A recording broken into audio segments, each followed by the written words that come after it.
Zero Carbon Project is tackling climate change using the blockchain and international carbon credits. Zero carbon tokens are underpinned by concrete value, as energy suppliers must use them to pay their transaction fees for using our marketplace. As our consumer base grows, the demand for zero carbon tokens increases, constrained by a fixed supply. To be involved, please visit us at zerocarbonproject.com.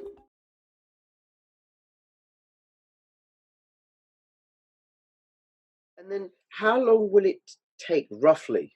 And I know, and I want to say this for anybody who's watching this, is that projects are invariably always prone to delays. And the bigger the project, the greater the likelihood of delays, because there's great likelihood of variable vulnerabilities and obstacles and stuff. I mean, who would have thought that we'd have had, during the ICO, we'd have had the delay in getting the license in Guinea-Bissau that we have had, but that wasn't something that we could have predicted or would have. Yeah, that was not predictable, really. So with Serum, how long? Well, let's say it this way: if everything works perfectly fine, the funds are there, licenses are not any obstacles, and so on and so on. I would say, you can get the first customers connected in like 6 months or so. But you actually have to get a decent size of a network built that you can connect real end users. Because if you only have like a small area in a town which you serve, and people go out and in of this area, and then they lose connectivity all the time, then they're not going to be happy. So you probably want to build the whole city and then start connecting customers, because then the customer experience is much better.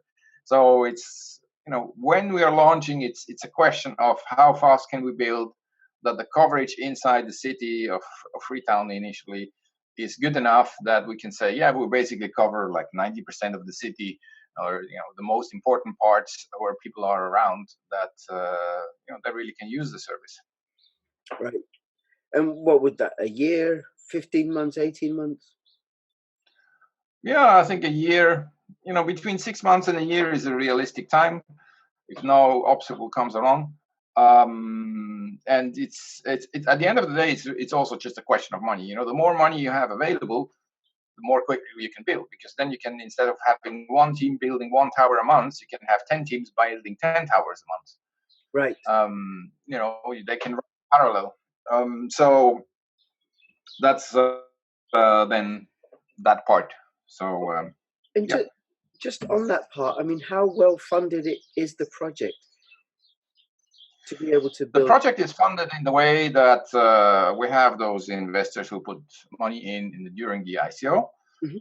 That money was used for getting the licenses and all those things. So that was not that much money. Now we are getting to the point that we can start building and so on. So now we're going to need a lot more cash. We've been talking to some big investors who want to put a couple of $1 million down, and we hope to get them on board in the next couple of weeks. And then we still have a lot of remaining shares, which we are going to sell on the market when we're going to need the money. So that's what we are going to do. But this is not like we're going to do it as late as possible, because that's Okay, so the money from the project from the ICO has been used for the licensing and running the project to the point where it is right now. Then there's you're seeking additional investment from private investors, and you will also, the tokens that you're still holding on to, you will sell as a last resort, or if I understand it correctly, into the market through exchanges, or will you be doing some sort of offering like an IEO or? We haven't looked at an IEO, but those private investors, they would be one of those who will buy from the remaining tokens. And if we get enough money from them, then we're not going to need to put anything on to the market. That sense. That's basically, but we can sell it over the market or any other means. Okay, sorry, 1 second, Andreas. I didn't hear the beginning of that answer, so I'll ask you that again. So you were saying that the private investors, you'll be selling the tokens to the private investors?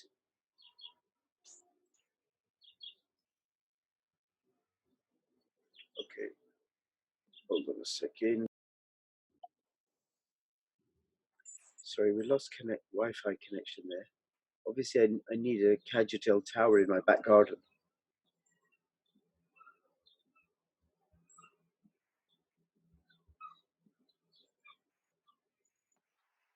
Okay. Andreas, can you hear me?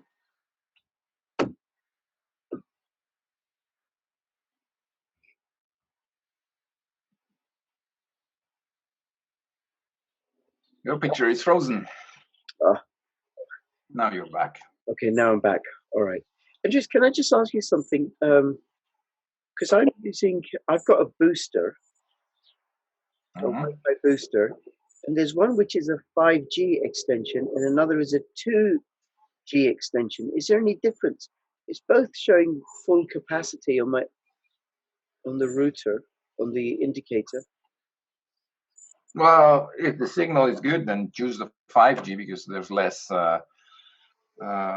there's more capacity on 5G. Okay. All right. Well, And if you have a lot of neighbors, then they're all sitting on 2G.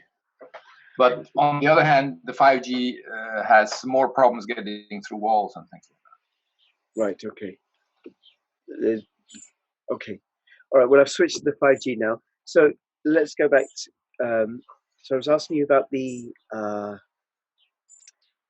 tokens. So you'll be releasing the tokens into the market slowly as a last resort, or how will you be doing that? Through an IEO or an ICO?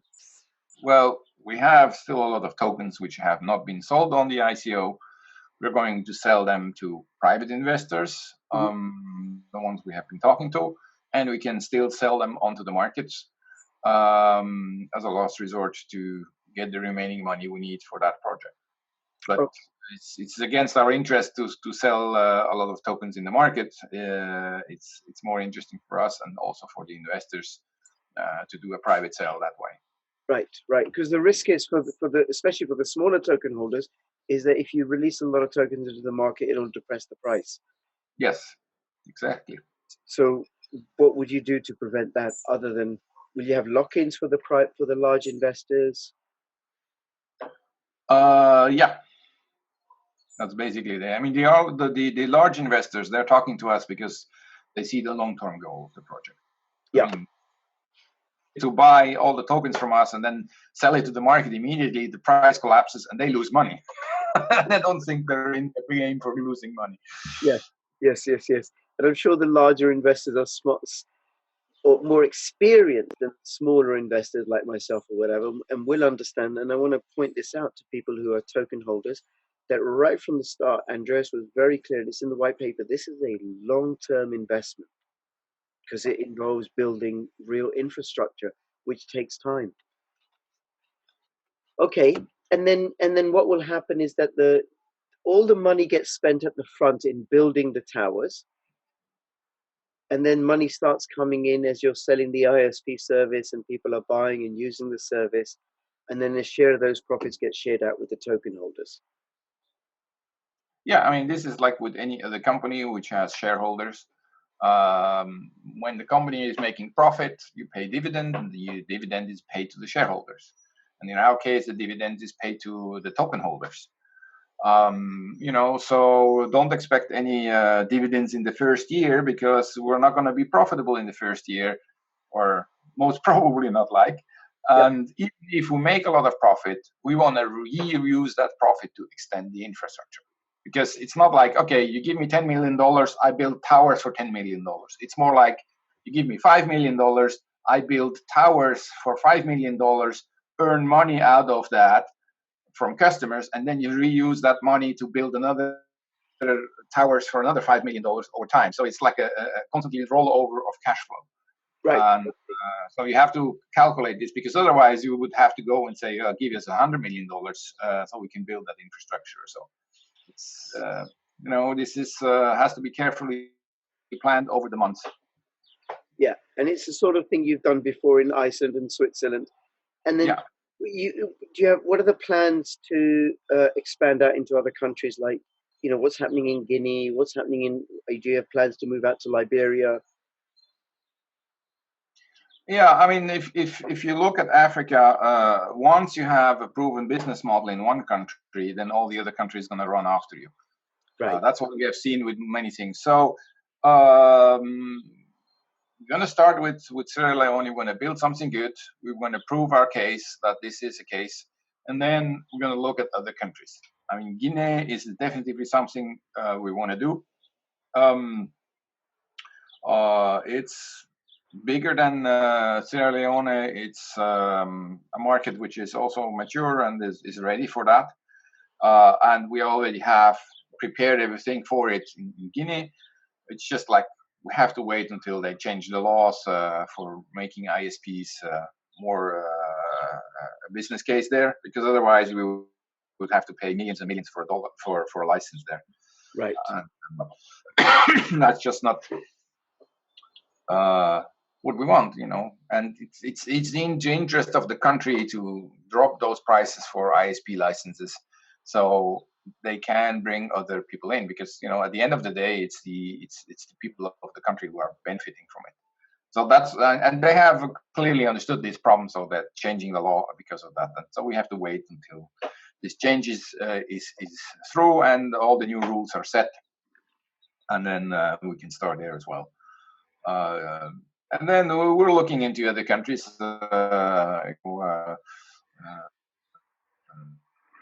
in that region. I mean, has probably same problems. Ivory Coast is probably similar, and all those countries there. They always have a little bit different approach in terms of doing business. They have different political situations, but whole West Africa has similar problems. I mean, they have now those cables coming down the coast, which brings them capacity. Without that, was very difficult.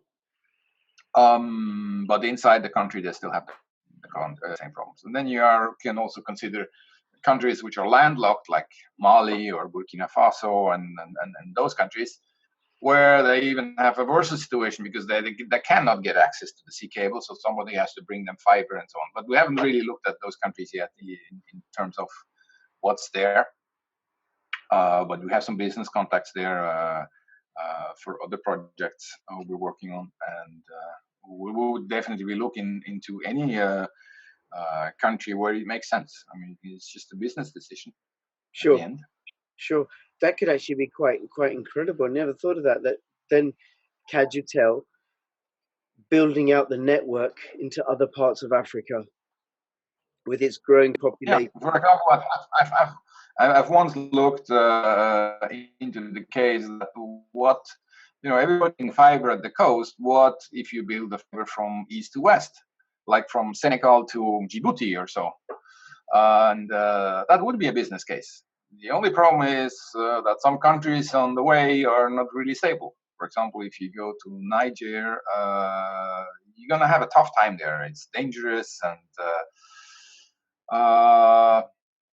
so you have to be very careful which countries you're choosing.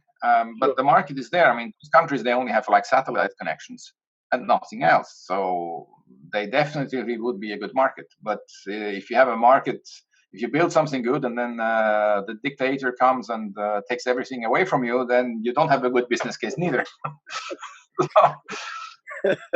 No, you don't have that. Okay. All right. Now, somebody's asked me for WIP or WIP images from Sierra Leone. I don't know what they are.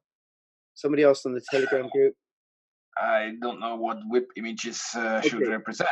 Well, whoever that is, if you ask on the Telegram group again, Andrea, if you ping Andreas, he's regularly in the Telegram group addressing people's questions and stuff and making comments. And I'll have the links in the description below so people can join the Telegram group. And then a few other things moving on. The exchanges. What plans do you have to move on to other exchanges? Well, the exchanges is a two-sided sword. I mean, I get requests from exchanges to get listed on their exchanges like every day. Yes, please list on Binance. Spend all your money to list on Binance. Yeah. Now, all the scammers who say they are from exchange X and they're not really from X, and try to trick you to pay them money, which I'm not going to fall for. Then you have all those exchanges which are just running away with your money later on, like ByteBTC, one of them. Yep. And then you have those exchanges which are really successful. You're talking to the right people in those exchanges, but that you're charging a fortune to get listed. Like we had one offer like for $500,000. Wow. And I don't think this is appropriate, ripping off people. Because at the end of the day, the interest of exchanges is to have people trading with tokens, and they should get their share out of the trade. So, while I can understand there's administrating to list something, it's in their interest. So they shouldn't, ask a lot of money. But we have, been working on a few lists. Been talking to one in Canada and one in China, and so we're gonna be definitely on more exchanges. But we're very careful on those after this disaster with ByteBTC. So we're not getting into trouble anymore. So, and what happened with ByteBTC? Well, what they did is you have a nice platform and you can trade there. So I tried it out myself. I went there, I transferred a couple of tokens there, a couple of Ether, and then I traded to figure out how it works and so on. Everything went fine on the trading side. And then I said, okay, I've seen it. It works well. Then I tried to transfer my Ether and my tokens back out, and then they blocked me. I didn't do anything special. I was registered with the right KYC. I was not hiding anything or so. And so they actually just let people trade and have a great time on the platform and earn money. And then they do not allow the people to take the money out. Wow. And I think they sold the platform to somebody else, and the new owners, they don't have a clue what's happening. At least that's the story they're telling. I'm not sure, but so they were running away with those tokens, and we have seen that they're trying to sell a lot of our tokens on the market, where we know they came through this illegal activity. What they did, right? It's straightforward theft, I would say. Yes. And but if you look at the website, everything looks perfectly normal and trustworthy, and you wouldn't expect that. And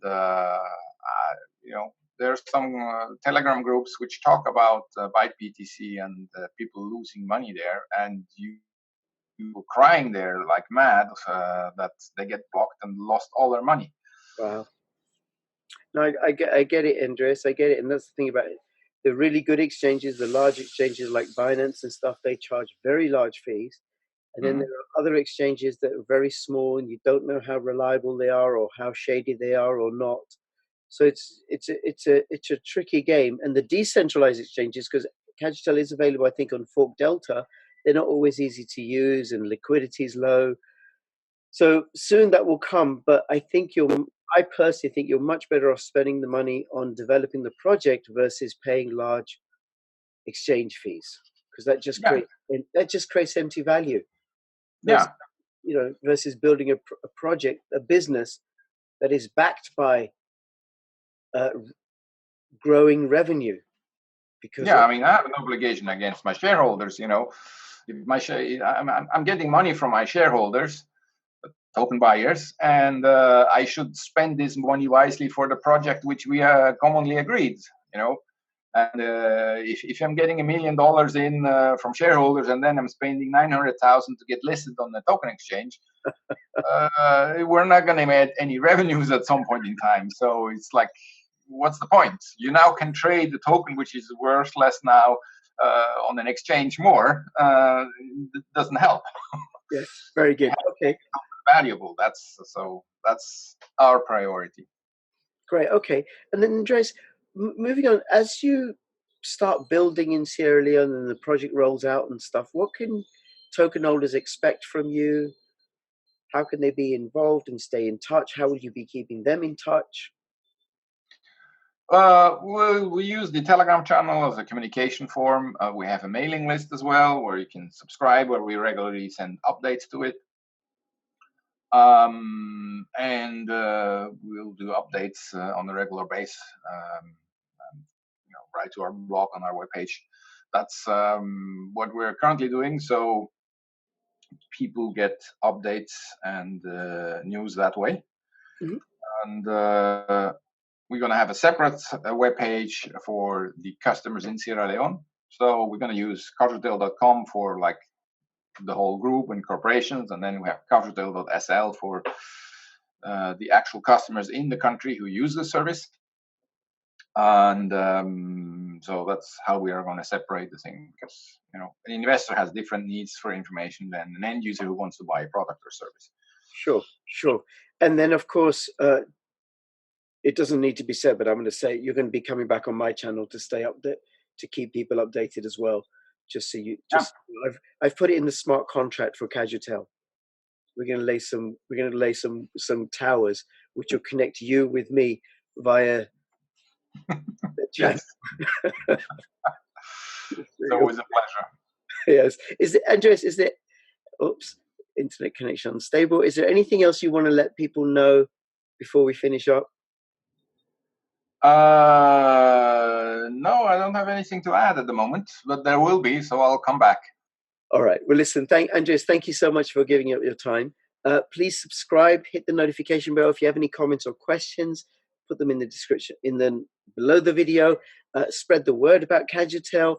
All the links are in the description below if you want to join the Telegram group and find out more and read the white paper. And between now and when I see you next, please keep filling your pockets with crypto profits. This is Crypto Rich and Crypto Andreas signing out. All the best. Bye-bye. Bye.